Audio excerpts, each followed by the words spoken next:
hi, first off. So my name is Lori. I'm the director of the Beagle Alliance. We have Mary here, who's the rescue and volunteer director in the corner. Well, my corner, I don't know how everyone's view is, but nonetheless. I'm going to say a couple disclaimers here before we chat with John. So number one, and I think I said this at one other meeting, but I'm in rural Manitoba. We have a major snowstorm. My internet's not fabulous on a good day. So Mary, of course, is the co-host. So if I freeze in some horribly ugly position or get dropped off, whatever, something happens, Mary will take over.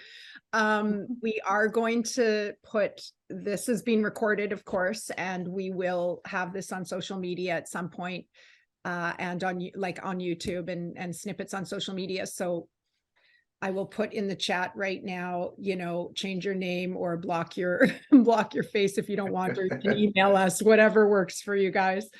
So anyway, welcome. This is our last town hall of 2022. So welcome, John Raymer. Thank you, Executive Director of Kindness Ranch, who's, I can't believe, is not too busy to be here. So it sounds like him and April, who is also working with Kindness Ranch, are here and busy.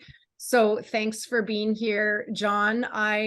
We don't really have an agenda. We're pretty casual, but why don't you just tell us everything we need to know about Kindness Ranch, how you started, what you guys are up to, all the details. Oh my gosh, what aren't we up to anymore? The last 18 months for the sanctuary has been just a period of astronomical growth for us. It's so amazing. I started at Kindness Ranch 4 years ago. My background was in exotic animals, wolves, big cats, and primates, and I did that for about 16 years. I was working at a couple of primate sanctuaries in Florida when I was injured, and I decided that I wanted to go back to work with dogs. And that was where I was introduced to actually rescuing animals out of research facilities. I was involved with rescuing 27 squirrel monkeys that were being used in nicotine research, of all things. And when I heard of Kindness Ranch and saw that they were hiring, my growth there was pretty quick. I applied for an entry-level dog caretaking position, and about 4 months later, I took over as executive director. And there was a little bit of a learning curve, but we managed to make it work. And since my first year there, we rescued and successfully adopted out 39 dogs.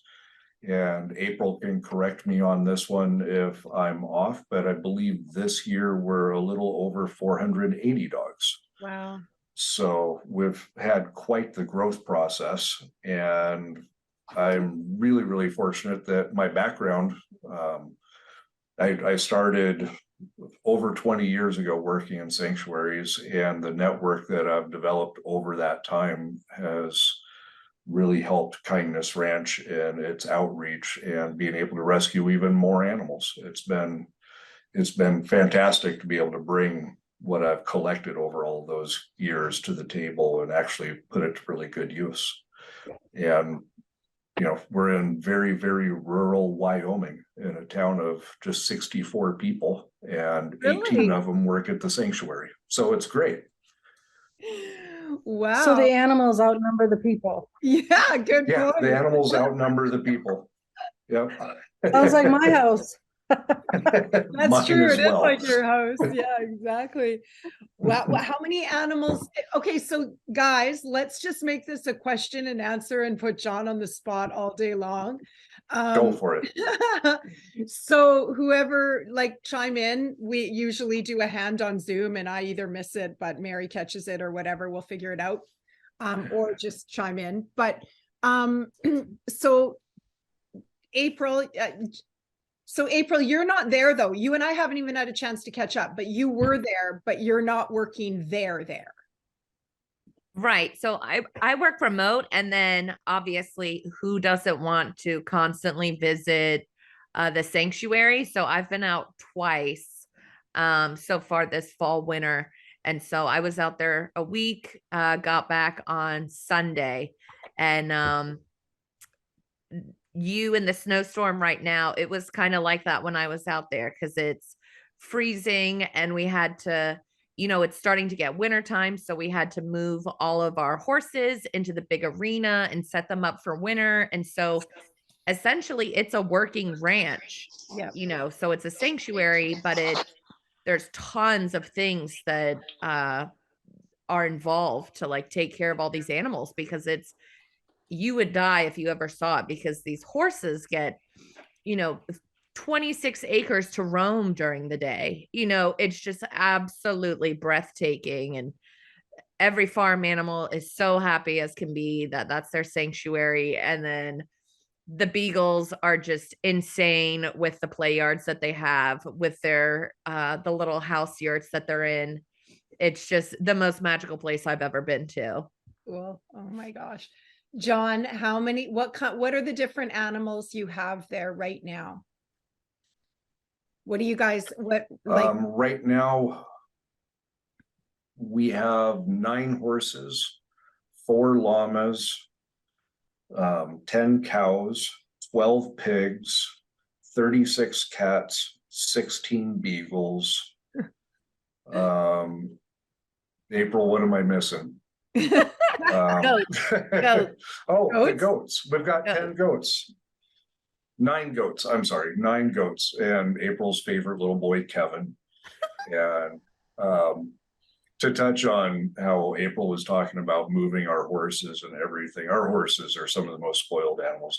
They get monthly masseuse treatments, and they're the most spoiled. It's the beagles. It's our favorite thing in the world when we get them out of the lab, of course, but when they get to go outside for the first time, their first outdoor experience is on 1,200 acres. They have full 1 acre fenced yards that they get to go out and explore for their first ever outdoor experience. It's bittersweet to watch them experience the outdoors for the first time. Yeah. And I think right now we're 6 degrees at the sanctuary, and everybody's playing indoors this evening. Okay, hey, what's 6 degrees in Canada language? Can someone tell? So that's 6 degrees Fahrenheit. So Right. what would that be? Like I'm looking it up -10 for you? because that might be pretty cold for like. I probably don't have proper internet. Oh, well, I can't get we it. will go to absolute 0 Okay. at the sanctuary. Yeah. Okay, so it does get pretty cold there then. Yes, we're a mile above sea level, and we don't have too many trees, so it's always windy and nothing stops the wind. Okay, so well, so it's -15 here. You guys are actually colder than Canada right now, which is astonishing. Sweet, setting records. Yeah, you are Yes. setting records. That's pretty heavy duty. So are the horses from testing also? Are they from testing facilities? So we just brought in 3 horses, I'm sorry, that are not. But all of our other ones were used in cancer research and nutritional testing. So we have this big, beautiful horse named Lucy that has close to 30 cancerous tumors that were purposely given to her for experimental treatments. We have a retired racehorse that was donated to nutritional testing. And my favorite horse, Haley, who is this beautiful Appaloosa that was used in Premarin hormone production, which is, she came to us pregnant and had a trailer accident while they were transporting her to One who us. died like a couple days after I left. Yeah. So John, do you find, what is the majority of the situations that happen? Do the laboratories reach out to you, or do you reach out to them, or what's the norm for you at this point in the Kindness Ranch? I mean, obviously people know what you do. So do you find that they're coming to you in most cases?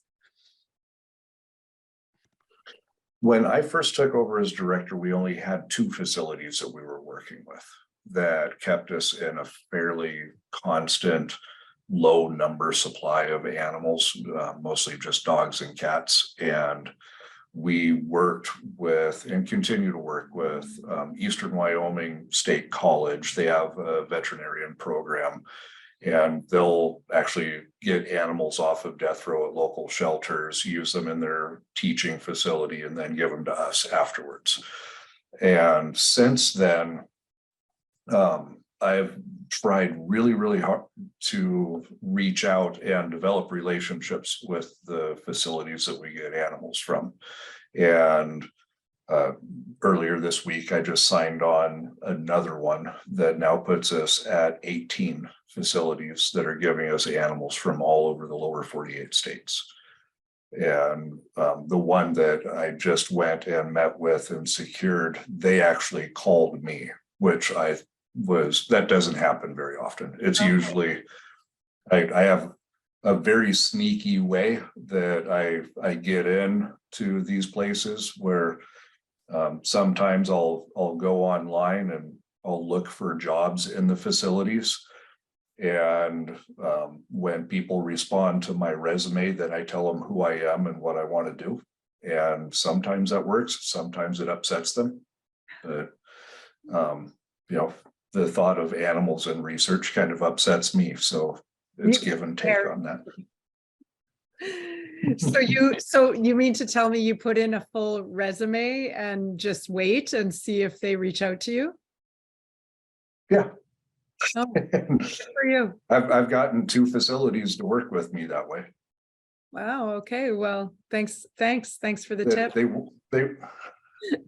They weren't very receptive, but when they ask for more information or to schedule an interview, if you're talking with the person that's doing the hiring, chances are they know the one that can release the animals. So sure. I just felt it was a pretty non-invasive way.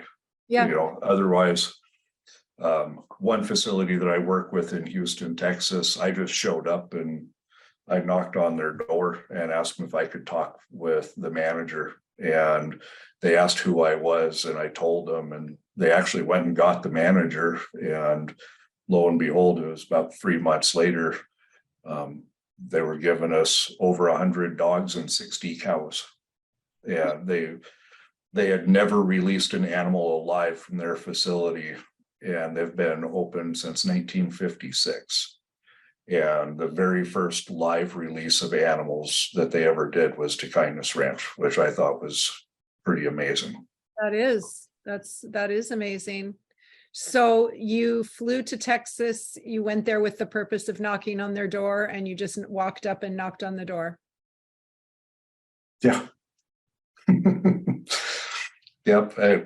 Trying to ask for the travel budget from my board of directors on that one was kind of a challenge.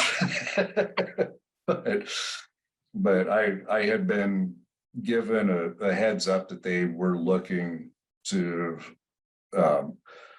the way it worked out was, of course, there was a company that was funding the research.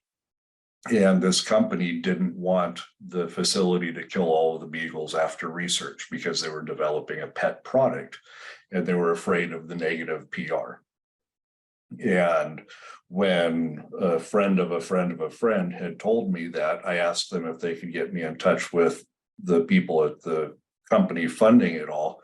And they told me what facility it was at. And I just showed up and introduced myself, and one thing led to another. So I was just talking with April about that one earlier because they weren't very receptive, and it was radio silence for about 2 weeks. And then they called me and asked me if I could move 144 beagles in 3 days.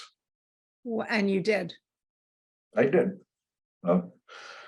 I'll I'll call in every favor I can to make sure that I get the dogs out. That's kind of the promise that Kindness Ranch makes to these places, is that we'll be anywhere in the lower 48 states within 72 hours to either reclaim a dog that has been abandoned or get a dog out of a facility.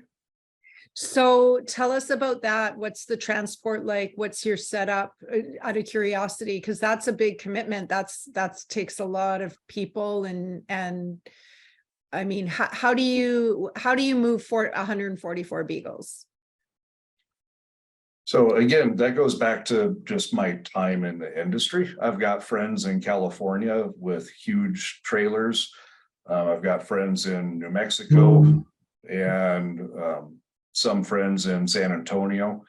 So if I have a large number of dogs, for us, a large number is anything over 30. Then I'll call in my friends with their USDA approved trailers. And because I don't know how it is in Canada, but for here, the USDA has all kinds of rules and regulations on how you're supposed to transport the animals. And since we're a federally regulated sanctuary, we have to play by those rules. And for the Envigo rescue, we actually were spoiled, and I went out and I bought a brand new van that we can haul 32 dogs in at once, which is kind of nice to have. But before that, we were struggling with a couple of old cargo vans that could hold 16 dogs in each, and a very dedicated staff that enjoys late nights, 5-hour energies and coffee. Those are the ones. And now I've got, right. yeah, now I've got April on the East Coast. So if I ever have something going on over there, I almost got her to take dogs back home with her, but she said no. Well, I tried to talk her into driving to Canada like 2 months ago. So that was obviously we just hit April up when we can. She never told me how in demand she was when I first met her. I don't know how Kindness Ranch got so lucky to get her to come work with us. Oh, no.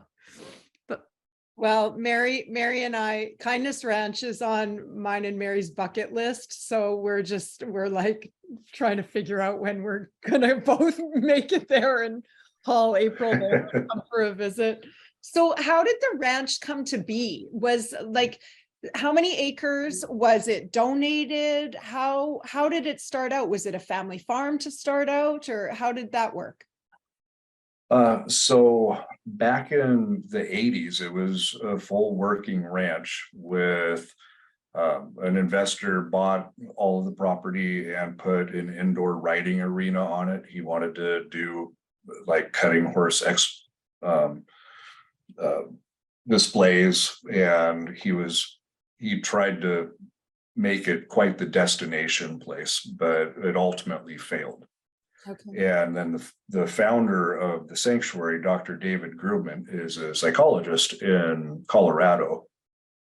And in the mid to late 80s, he read a book by Peter Singer, which I'm sure most of us know, and got to the anti-vivisection parts of the book. And it convinced Dr. Grubman to go vegan. And then a couple years later, he reread it again, and the part about the beagles really hit home with him. And at this point, and this is his words, not mine, he said that he had made enough money that he didn't have to worry about making money anymore. And he was at the forefront of putting mental health specialists in every assisted living facility in the country. So he went from being a psychologist in a small office in Boulder, Colorado, to having a large office and having over 300 other psychologists working with him. And he said that he wanted to do something to make the world a better place for the animals. So before he even bought the property, he went to Best Friends Animal Sanctuary in Kanab, Utah, and he went to their marketing department and asked them how they fundraised. And then he met a lot of the people that did their newsletter and everything, offered them more money if they went to work for him. And then while he was down there, his broker found a beautiful chunk of 1,200 acres of land in southeastern Wyoming and said that he thought it would work great. And so he bought the property in 2 payments. He bought the front, which was 560 acres. And then he bought the remaining part once the construction was done on the front part and put his summer home there. So he could take his kids to the sanctuary and have them actually learn how to work at the sanctuary. And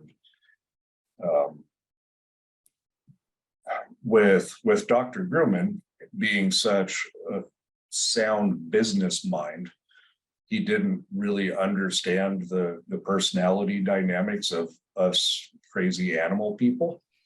So he was really, really good at generating the revenue and getting the donations coming in, as well as all of his executive directors that had come previously. But the human dynamic of the very compassionate, empathetic people that were hired to go and take care of animals was where he was really struggling with.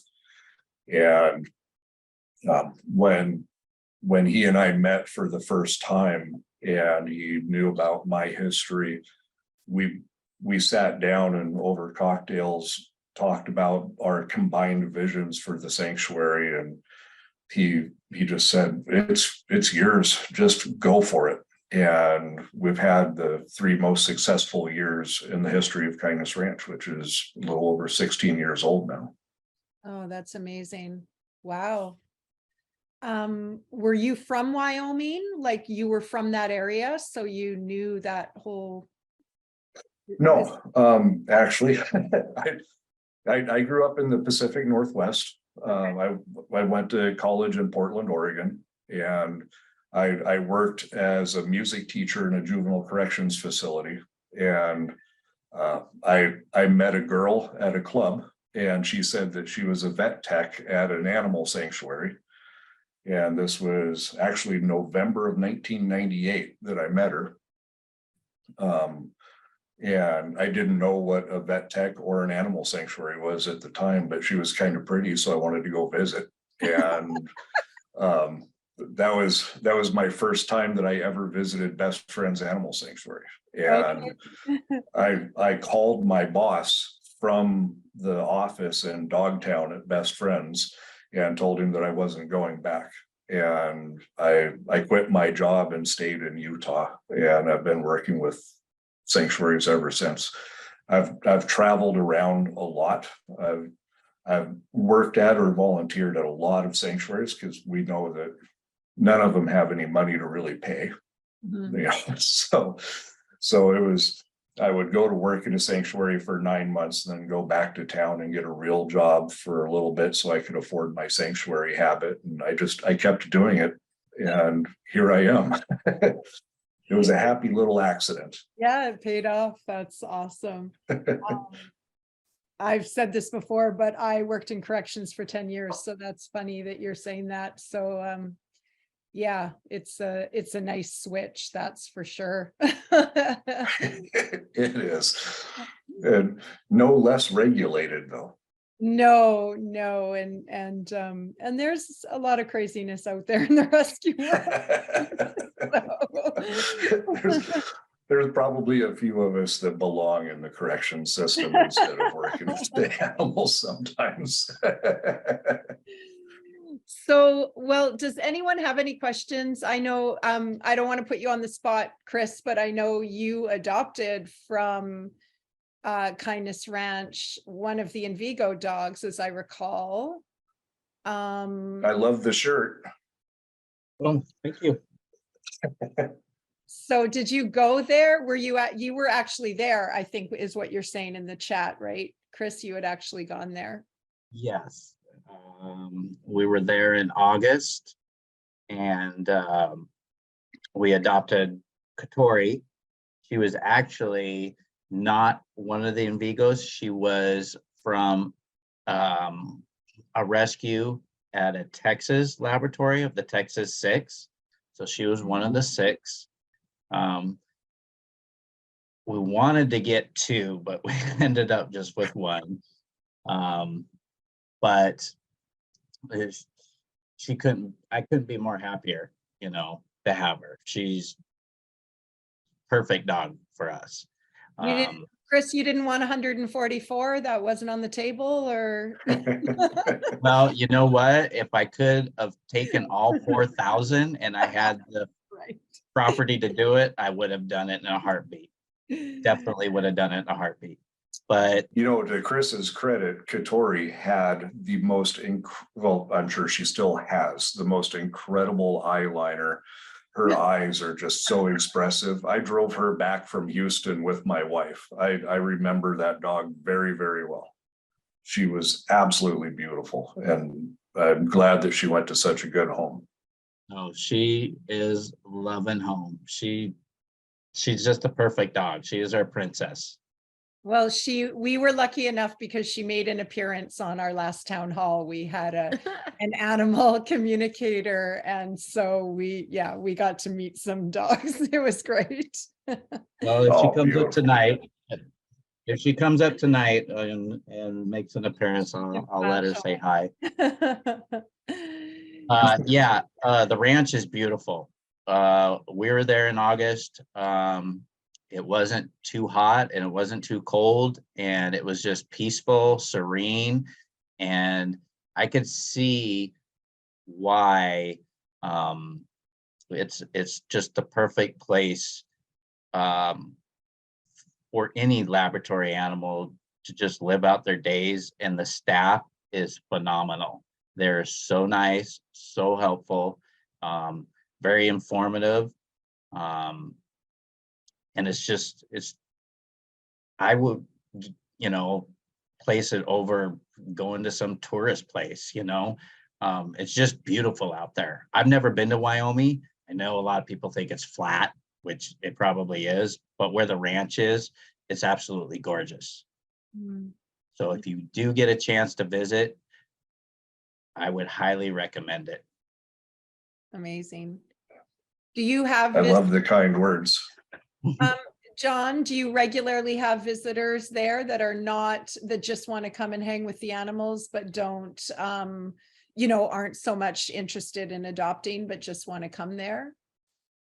In an off Vigo year, yes. But with rescuing the 4,000,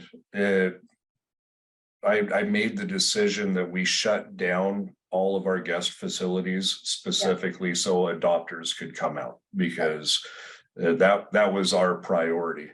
But now that we're getting down in the numbers of dogs to where, the ones that are remaining are more withdrawn and are going to take a little bit longer to be ready for homes.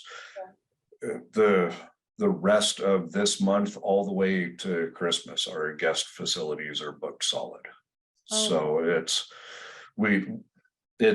a nice little revenue generator for us. And when people come out, they don't have to volunteer or anything like that. And I'm actually really surprised and consistently caught off guard that probably 40 to 45% of the guests that come out don't want anything to do with the sanctuary. They're just coming out for the unplug and like the dopamine detox, just to be out in the middle of nowhere and enjoy the quietness of it.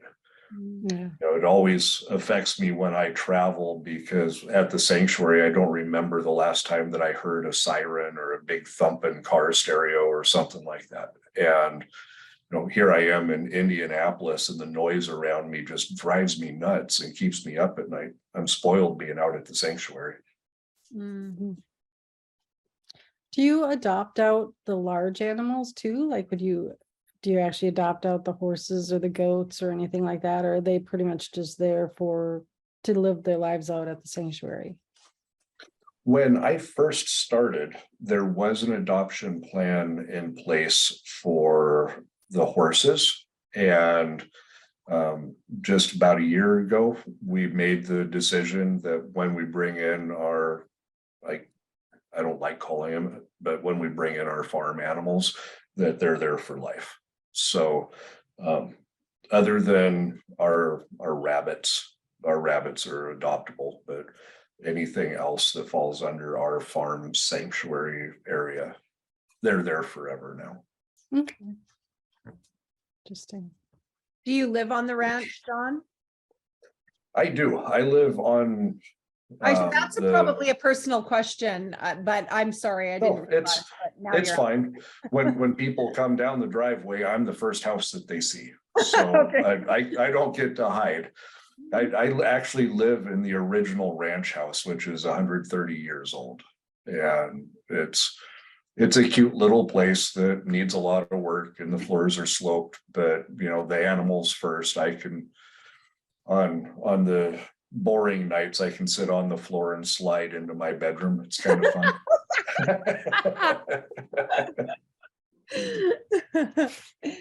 So tell us, I'm sure you've, answered this numerous times to numerous people, but tell us about Envigo. How did that happen for you guys? I don't know if it's a privileged spot that we were in or not, but I had met and worked with Justin and Anthony from the White Coat Waste Project when I was in Florida, and Justin came out to the sanctuary in Florida, and we just became fast friends and have kept in touch since. And November of last year, I was tipped off to some of the issues that the Envigo site was having in Virginia. And through mutual friends, the following February, Sue Bell contacted Justin at White Coat to see if he knew of anybody that could take large numbers of beagles from Envigo, because her and Senator Bill Stanley from Virginia had negotiated the release of 400 beagles. And Justin said, "Oh, I know a guy in Wyoming." And Sue called me. Well, she emailed and asked me if I would be interested. And I emailed her back and I said, "Call me in 5 minutes." And I went to the place on the sanctuary that actually got a cell phone signal. And she called me and she said, I got them to agree to 2 separate releases of a minimum of 150 dogs each, but there's nowhere for these dogs to go. And I said, "I'll take them." And she went, "Are you serious?" And I said, "Yeah, I'm very serious. I've got 1,200 acres. I'll take them." And she said, "You're my new best friend." And I made a couple of phone calls, got the trailers ready to go. And the first time I went out there, Envigo would not let us go on the property. So they actually hired a driver from Maine that drove down to Virginia. They loaded up 155 beagles in the back of this big tractor trailer, and we met at the parking lot of the ASPCA in Richmond, Virginia. And he said, "I've got 15 minutes to get all of these dogs off the trailer. I got to go." And so there was a group of us that pulled all of these dogs off the trailer and just put them in the parking lot. He drove off, and I remember Sue called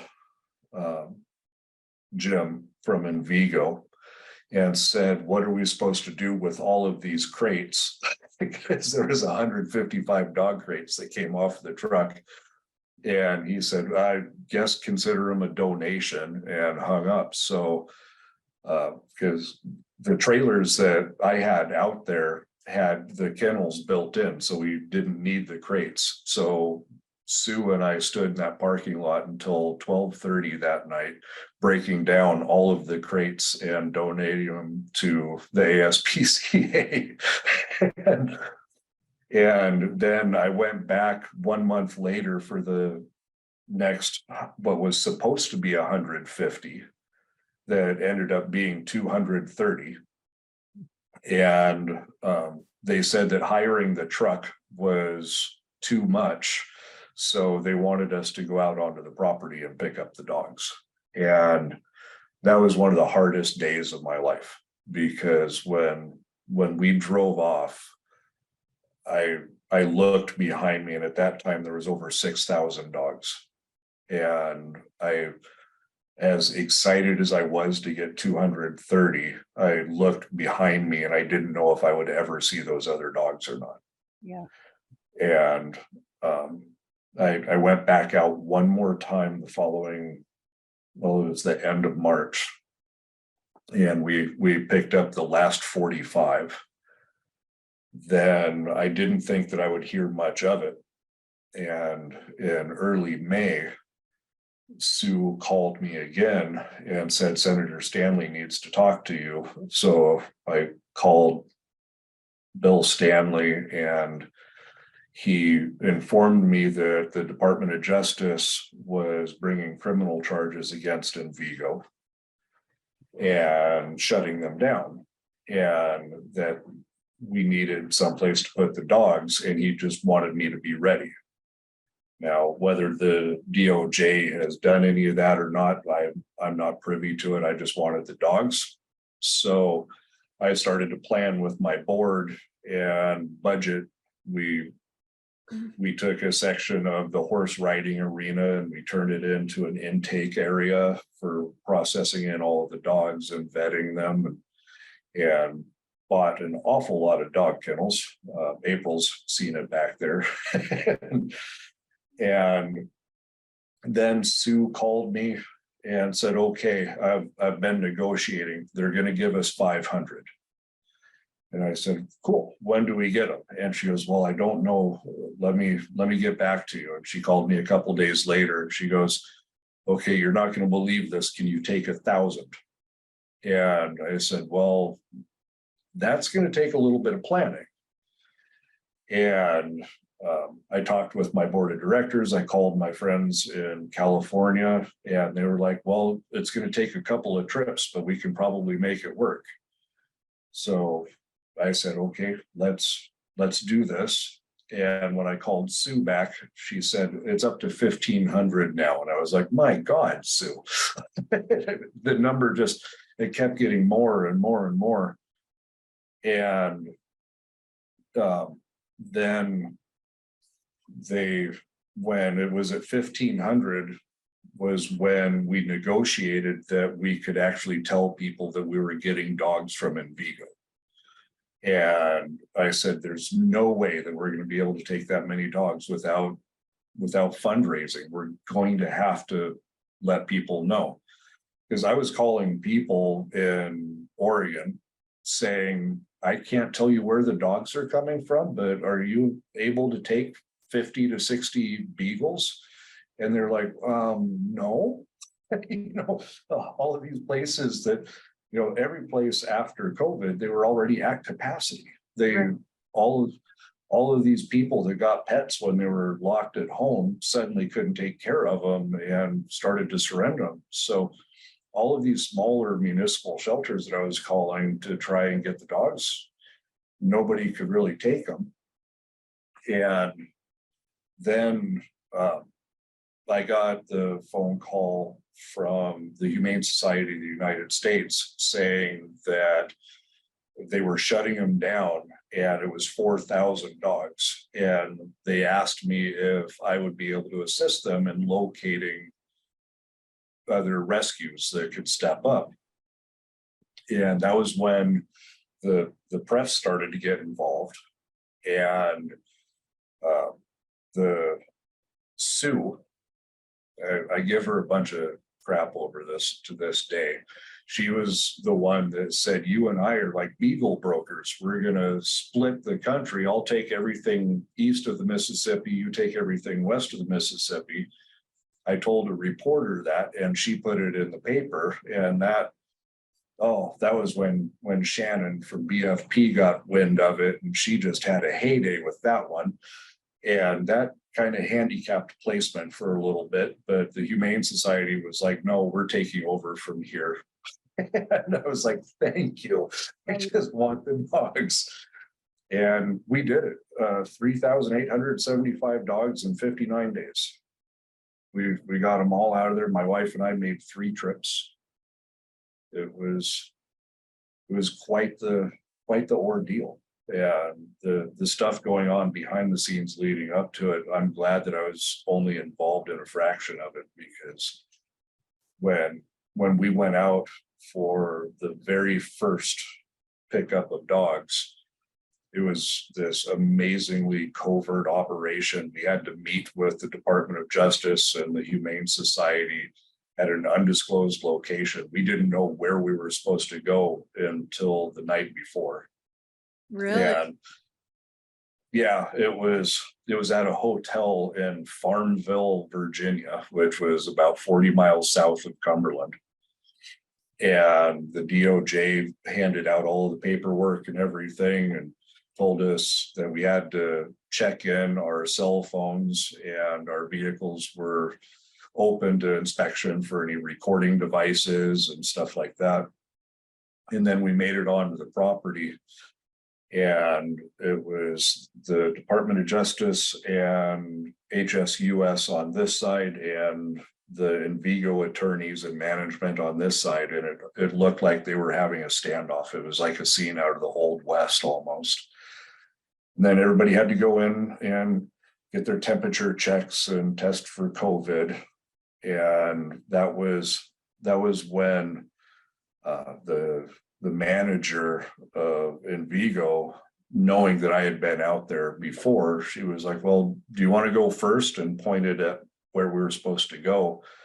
And I looked at my wife and I was like, you want to go first? She's like, yeah, the quicker we get out of here, the better. And so we drove around a corner, and that was when this very friendly young lady from the Humane Society come walking out of the door with the very first dog and put him in my arms, and he just started kicking and his tail was thumping. And I remember looking at him and I just started crying, and I said, you have no idea how special you are. And I set him aside, and that ended up being Uno, who I adopted. Which we were hoping to meet tonight, but you're in Indianapolis, so that's not going to work. No, unfortunately. April's got lots of pictures, though. Maybe she can put them in chat. Videos. Oh yeah, I'll find one. Just so everybody knows, we actually invited Uno for the town hall, but we just thought John would be able to. I'm the accidental guest. Yeah. Here on behalf of Uno. That's funny. Wow. So it was a total covert Secret Service, like X-Files. I know I'm dating myself right now, but like it sounds crazy. With all of the notoriety in the press leading up to it, and I'm really thankful for the attorneys from the DOJ that actually handled it, and they explained to everybody that, you know, even though we hate everything that these people are doing, they're literally watching us dissolve their jobs in front of them. And we weren't allowed to interact with any of the Envigo employees, and the media attention that was involved. You know, we had reporters stationed outside of our hotel in Richmond, Virginia, the morning we were going to pick up dogs. And it took us probably 30 to 40 minutes just to go from the lobby of the hotel to our van and get everything loaded up to go, because everybody wanted pictures, everybody wanted to be involved. And There was a couple of reporters that were alerted to where the facility was and what time we were supposed to be out there. And by the time we made it out there, US Marshals had already quarantined them off to where they couldn't see anything. It was quite a circus event the first day that we went out there. The next two times it was so much more relaxed, and the newness and excitement of everything had kind of worn off. US Marshals weren't even there anymore. It was just an attorney sitting at the gate letting people in. They did actually stop letting people go on the property, and the Humane Society started transporting dogs out to the road and transferring them out there because I guess a few people had taken in some cell phones and gotten some pictures, from what I understand. But there's always going to be people trying to get their way with that stuff. Yeah. And did you find when you, did that start happening at Kindness Ranch? Like were people starting to show up with cameras and press, et cetera, when you guys arrived? I know it's a different scenario and you're probably in a, I mean, obviously you're in a deeply rural area, but were people following you out there and things like that? Nobody followed us out. The Washington Post wanted to put a reporter in the van with us for the drive back, which I just kind of laughed about. This poor girl, I don't know if any of you saw the wonderful article that was done on the Beagle rescue in the Washington Post by this young lady named Lizzie. But Lizzie, she was one of the reporters that came to the hotel. And she was like, I'm really small. I can fit in your van. I won't take up much room. My editor really wants me to do this. And I showed her the van and how many crates were in it. And I said, do you really want to sit back here for the next 26 hours? And she was like, oh, no. It was so funny. There was a couple of people that thought about coming out, but when they heard that we were 3.5 hours north of Denver and they'd have to rent a car and how rural we were. But I work fairly closely with our local media outlets and have some trusted reporters that I did call and had them meet us out there for it, which, you know, I'm sure, you know, especially Lori, that in this industry, if you have a trusted media outlet that you can go to, it means everything. Because you don't have those in Canada, John. Sorry, that's the part I'll cut out when we're anyway. I've got a couple of reporters that I know that I can. They won't press me for more information and they won't skew my words. So I love having that availability. But if you can control that narrative a little bit, exactly, it always helps. Yeah, exactly. So what happens after 26 hours and you get to the sanctuary and you've got, you know, 155 dogs? What then? Your staff comes running out to help and so full disclosure, what Kindness Ranch did was we never took more than 40 dogs at once. Okay. And our rescue partners, we teamed up with some partners in Nashville, Tennessee that took some of our dogs and cared for them until they could come to Wyoming. And then the rest went to our rescue partners in San Diego and Southern California. The way I viewed it was one of the reasons Beagle got shut down is a year ago when they were approaching 10,000 dogs, they only had between 14 to 16 staff that were caring for all of those dogs. And if I would have brought back 150 dogs to Kindness Ranch all at once, and I only have 4 staff, nothing about the dogs' lives would have really improved all that much. So, you know, our staff, I don't know if all of our visitors or guests listening in know, but our staff actually lives with the dogs in their care. So when they wake up in the morning, they walk out to a living room filled with upwards of 16 beagles running all over and playing with them. For some people, it sounds like heaven, but when you get these dogs out of a lab and none of them are potty trained, heaven is not the adjective that I would use. Because it can be a stinky mess in the morning when you come out. But I didn't want to overwhelm the staff all that much. Fast forward to November of this year, and my staff is pretty burnt out right now. It's been a long emotional roller coaster since the end of May. So we just rescued 5 puppies from Alabama, and puppies always rejuvenate people a little bit. Yep. So you know, they're coming along, getting ready to rebound. Amazing. Wow.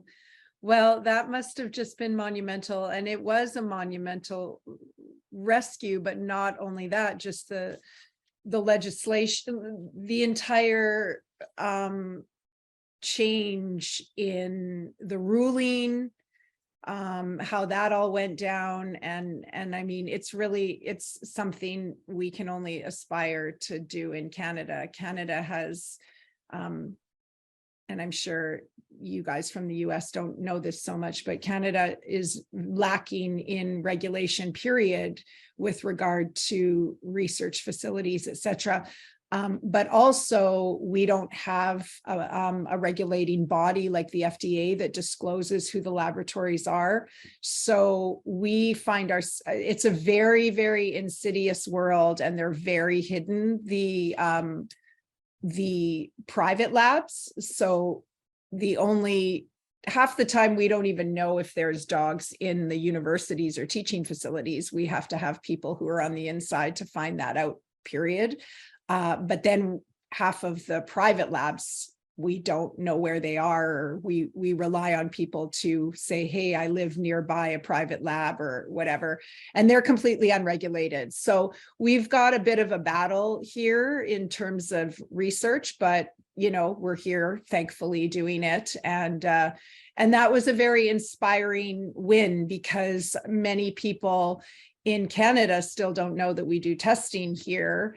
And it was a moment of education for them, because it was such a talked about and huge event that people in Canada were talking about it. And even though they were relating it to the States and saying, oh, but that doesn't happen in Canada, we had the opportunity to say, oh, yes, it does. And it does in a far more hidden way than it does. You know, I always say Canadians like to think that, you know, the people in the US, like we're the nice, good ones, and it's the big bad United States, right?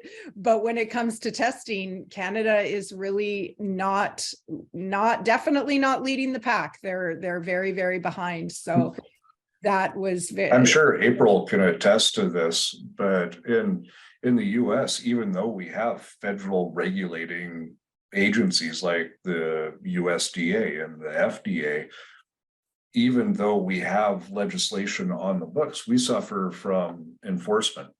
We don't have enough people. You know, the USDA inspector that inspects Kindness Ranch inspects testing facilities, sanctuaries, and breeders in 3 states. And we're not talking about small states like in New England. It's Colorado, Wyoming, and Nebraska. And it's one little lady that runs around and does that. There's no way that she can be thorough enough to actually enforce all of the regulations. And you know, our private testing facilities, one of the facilities that I work with in the Southwest, they're literally in a strip mall. You can walk out of their testing facility and go next door and order sandwiches from a Panera Bread. They're that close. wow. It's crazy, and they're hiding in plain sight. Right. It's absolutely insane, and nobody would be any wiser to it. So as as I said in one interview, the tragedy isn't that this place had 4,000 beagles. The tragedy is that we allowed that to happen. And now we have to deal with the consequences. You know, they've been allowed to hide for so long. One of the places that I talked to this week, they're a $3.8 billion a year organization. And the fact that I got to walk in just myself and sit down in front of them and their 1 million attorneys across from me at a table and have them just absolutely bury me today. It was a little frustrating, but the publicity of it all got me in that door. So the public pressure, they're starting to feel it a little bit. So even though I left feeling really defeated, in hindsight, I'm incredibly privileged that I at least was able to get some dialogue started. Yeah. And, you know, fingers crossed. I hope that you find the same comfort in small successes in what you're doing up there. Yeah. Thank Let you. me know how I can help. Well, I appreciate that. And you know, be careful, because I will. You can call April anytime. Yeah, exactly. Yeah, exactly. Yeah. Yeah, I mean, it's hard because it's true. You do have to be grateful for small things and realize that you're, you know, Mary and I pep talk each other all the time and say, okay, we just got started. Half the Canadians don't know, you know, you have to just kind of take it step by step. And a lot of it is just, as you say, public pressure is a big deal. And so the public here has to know for them to then put the pressure on. So that's kind of where we're at. So it's a process, and that's, you just have to accept the process. Of course, we all want to just open all the doors and say, okay, let's go. But it unfortunately doesn't work that way. And we have a lot of work to do, as well. We all do, all of us who care enough to, and that's our passion. So but it's an amazing story, and good on you. And yes, we will call you for probably all your tips on how you're walking in the door.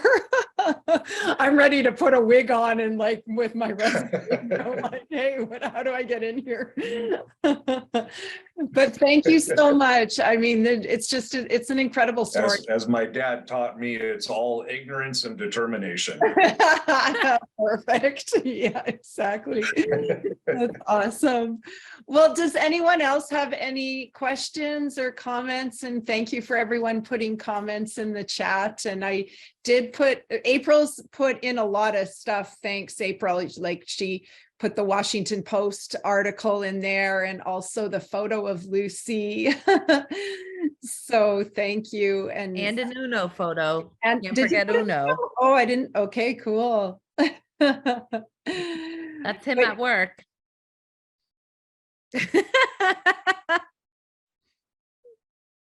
He's so Oh, adorable. you did put him in there. Yeah. You silly. Well, now, okay, this is awesome because I see hands that I usually get all caught up and I don't see them. So I don't know who put their hand up first, but hi, Jenna. I see your hand, so I'll just say hi. Thanks. Hi, sorry I came a little late. I came from a class, but I really appreciate what I was able to hear and learn. John, I was on your website while you were chatting, and I hear you say that your yurts are sold out for the rest of the year. And on the site, it says that. Is there a way to book for next year, or is that not up yet? Yes, until we get our new reservation system up, you can email my deputy director. Okay. And her email address is very simple. It's info@kindnessranch.org. Great, thank you. And just tell her that I told you to email, and she can help you schedule a stay out there. Awesome. Thank you very much. My partner was just saying he wanted to go somewhere warm for February. And I'm like, well, Wyoming's warmer than Winnipeg, so that'll work. I don't know about that in February. Really? This February, we got stuck under 7 foot of snow with -30 Fahrenheit wind chill. So Oh, it was, no. Just don't tell your yeah, partner that. but Yeah, Yeah. don't exactly. Yeah, right. Liza, Jenna, It's- you missed, the first part of the meeting, I didn't realize you're in Winnipeg. So obviously you're having the snowstorm that I'm having.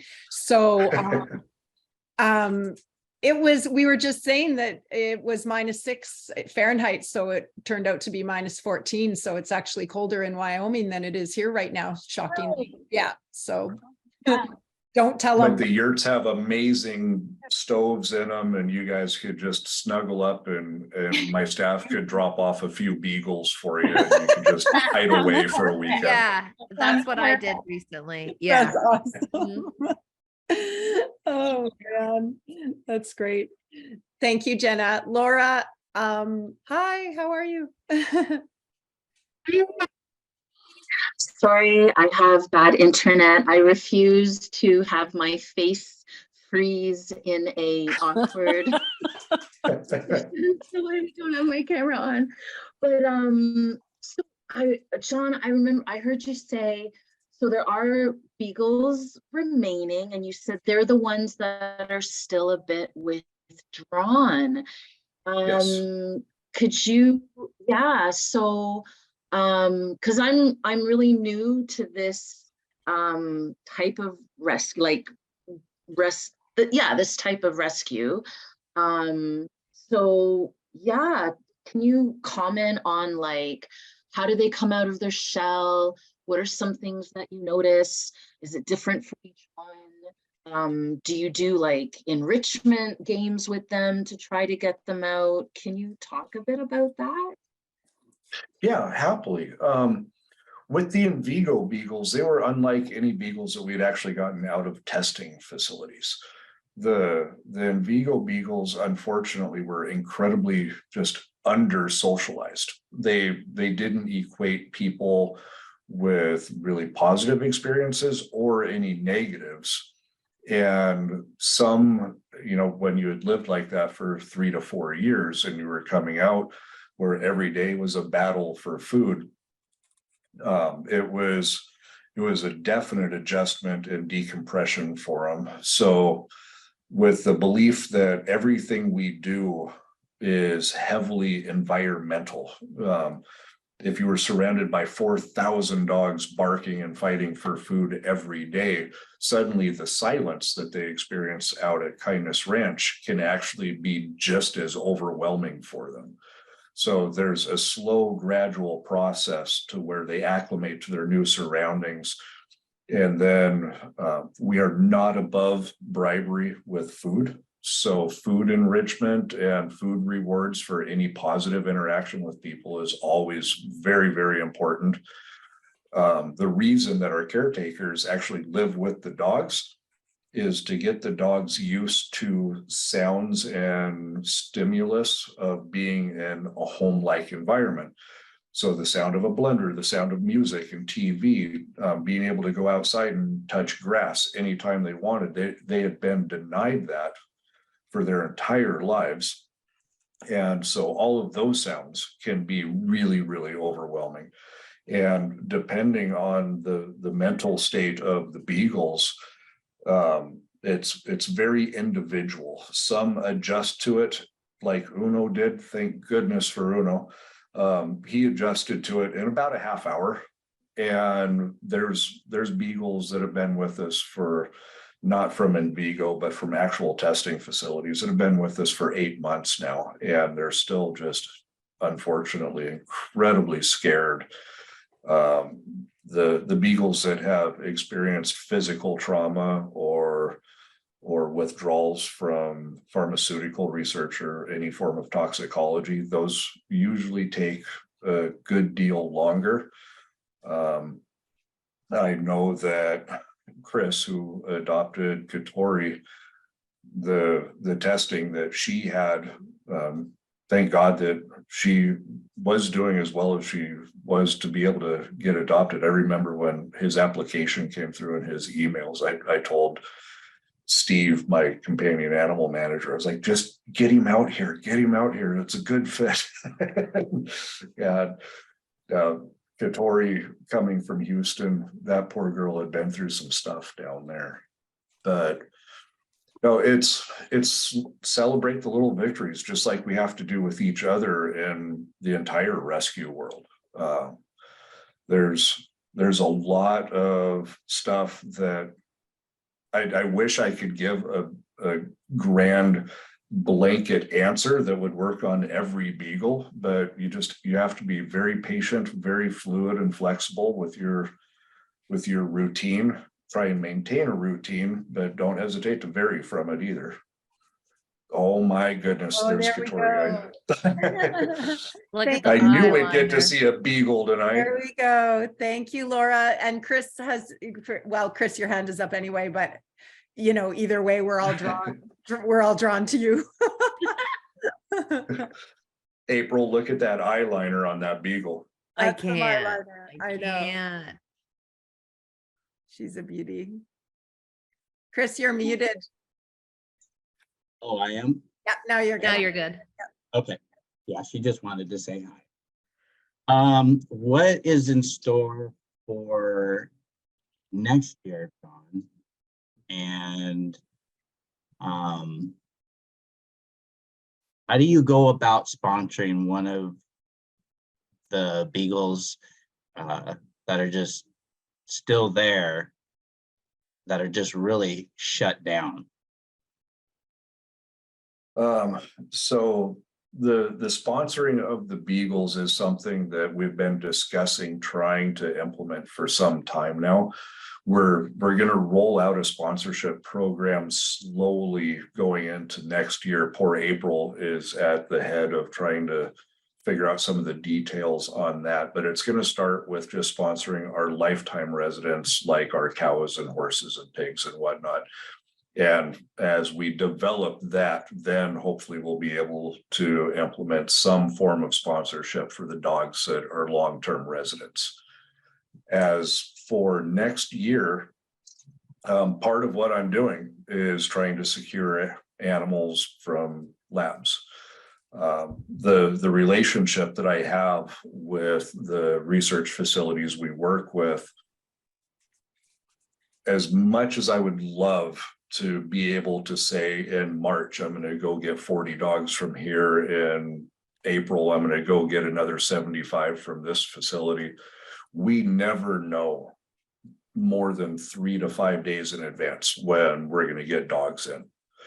So, or cats or pigs or horses. You know, while I'm in Indiana, I got the phone call night before last about a dog that needed rescued, and we were able to make arrangements to get it in less than 12 hours. So yeah, you know, it catches the staff off guard when I call them and say, hey, we got a dog coming. And they're like, oh, okay. And they have to get everything ready to go. But I can say that as of right now, next year will probably be our most diverse year, as we're going to be getting dogs out of a new facility, and it's not just beagles. We're going to be getting all kinds of breeds of dogs, and a lot of senior dogs next year. So I'm hoping, I told my board of directors that they should not ever expect another year like 2022, because that's just the 4,000 at once is I don't want it to be a once in a lifetime. If I got the phone call tomorrow that a facility was releasing 10,000, I would happily throw myself right into the mix of it. But I don't expect it to happen on a regular basis. So what I can say is Kindness Ranch will be heavily populated with dogs next year, and looking for a new satellite facility in the Pacific Northwest and in Atlanta, to where we can start doing adoptions out of larger metropolitan areas. I don't know if that answered your question or not, but. Well, I would like to be involved with that. That's amazing. Well, email me, john@kindnessranch.org. Oh, I have it. I know you do. But we are looking at either Seattle or Portland for a satellite. Well, And you're in Portland, aren't you, Chris? yeah, I was gonna say, I'm in Spokane. Spokane, okay. For a sanctuary, like another Another- sanctuary? We're looking at having just a brick and mortar kind of like storefront that it's becoming inefficient for us to hop in a van and drive to Houston and bring dogs back to Wyoming, when the possibility of maybe having a home-like environment to put, if we get a phone call for 6 beagles out of a Houston lab, if we had somebody in the area that had a USDA approved facility, they could just go pick up the dogs for us and save all of the travel time and the trauma from them being stuck in a truck for 40 hours. Right. So it's in the books. We're just trying to find the location and a cost-effective part of it. that's great. Well, thank you all. This was amazing. Thank you for the story, John. And I mean, I really appreciate your offer to help, and please expect my phone call, and we would love to help you as well. And I know that sounds kind of dumb given that you know what you're doing, but while we are approaching labs in Canada, we are not just working in Canada. So we have transported, and we do have Invigo dogs in Canada that we were blessed to be able to find homes for. And we do have a number of dogs we've rescued and been able to bring over the border once COVID calmed down. So we are open to, we just want to get these dogs into great homes, and they don't know there's a border. So we don't know there's a border, right? We just want to get them into good homes. Right. So, Perfect. yeah, so please, we're great. We have people who are volunteering to transport, etc. So that's, and even from, Seattle and up to Vancouver, there's a lot of places where we do have a lot of applications in, and people who would love nothing more than to help out. So by all means, keep us in mind. We'll just get April to drive here. Oh, Right. absolutely. As She's long like as I the have a dog go-girl. co-pilot. It's an excuse to visit me, so she has to get here. That was the whole thing, was when you were asking, I was like, I'm finishing up my other job and have to get 15 adopted, and then I'm going right to Kindness Ranch. Yeah, So I couldn't, but yeah. why? But We're lucky to have you at Kindness Ranch. Oh, I'm blessed beyond belief to be at Kindness Ranch. Lori, when you get out there, because I know you will, I've never been, I mean, I cry every time I leave. It's so magical, but I've never been in such a space where it's so peaceful, and you can see storms coming in like 30 miles away. You feel so small, and it's just a life-altering experience. And you're around, all the animals that, have been rescued from testing, and they live the best lives. And, I'll expand on, I think it was Laura's question about how do you rehabilitate the dogs? And they live in the yurts. And to me, I have to say cabins, because a yurt to me is like a white canvas tent, but they're really nice cabins. And, my last trip out there, I got to visit everyone and stuff. And, you have the really shy ones, but it's just this last kind of Invigo round, you and Mary and I are used to beagles they come out and they just crave attention. They want to be loved, and they're scared, but they still want to be loved. And Yep. a lot of these Invigo dogs, and I've been seeing it in the other groups, that, there's a lot of possessive issues like resource guarding stuff. And they just, like John said, there's no positive or negative experience with humans. So when I went out into their giant acre fenced play yard, they were just like, whatever, lady. And they were just like running around and playing with toys. And I was like, no, you guys, I'm here to meet you, you know, and they're like, "Eh," you know, and I was like, oh my God, my heart, you know, so, but it's incredible in the yurts because, you know, each caretaker has 10 dogs they take care of. Right now there's around 4 in each yurt, and you know, it's just incredible. Like, I'm so lazy with my dogs. When I get a new dog, you know, the other dogs handle it. They teach it how to be a dog. I don't have to do anything. And I'm the same. Yes. yeah, Yeah.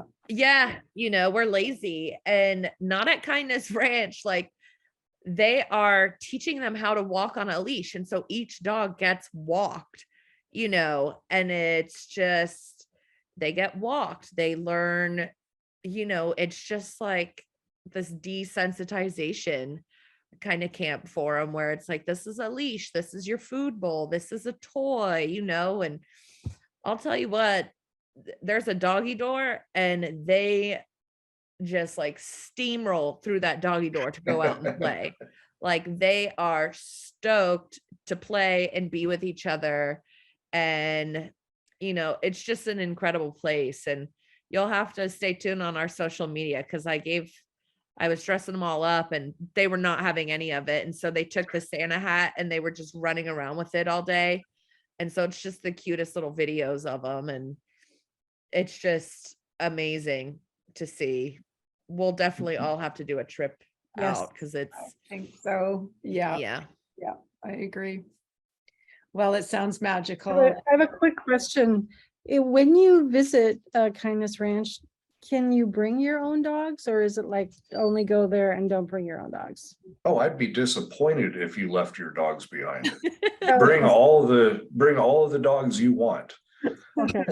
So Can we borrow your? Okay, Mary. So I'll say, So Mary, now we're going sooner. The trip just upped itself. Like exactly. Right? We're going sooner. Yeah. Well, thank you, John. Thank you, everybody. But thank you, John, for sharing. That was really, really awesome. And April, thank you. Everybody, it's just always fun to do these. And we've had some really great times on our town hall, but I have to say this was fabulous. And expect a call from me, both of you. I don't want to expect a call. I want to expect a visit. Yes, and expect it Yes. absolutely in the new year for sure. We'll have to figure that out. Springtime. Yeah, well, I get enough winter. I'm not coming in any winter anything like Yeah, that. good. That's not happening. So yeah, I'm not doing that. I'm gonna go Understood. with my horse in a snowstorm in a minute. So I'm not doing that. I'm not. But thank you so much. We will talk soon. And everybody, thank you for joining our last town hall. We'll do another. We'll start up again in January. So everybody, please have a very safe and wonderful holiday with all your animals. And we'll resume in January and we'll talk soon. So thank you all very much. Appreciate it. Yeah. Thank you so much, Thank you. Lori. Thanks, everybody. Bye, guys. Take care. Thanks.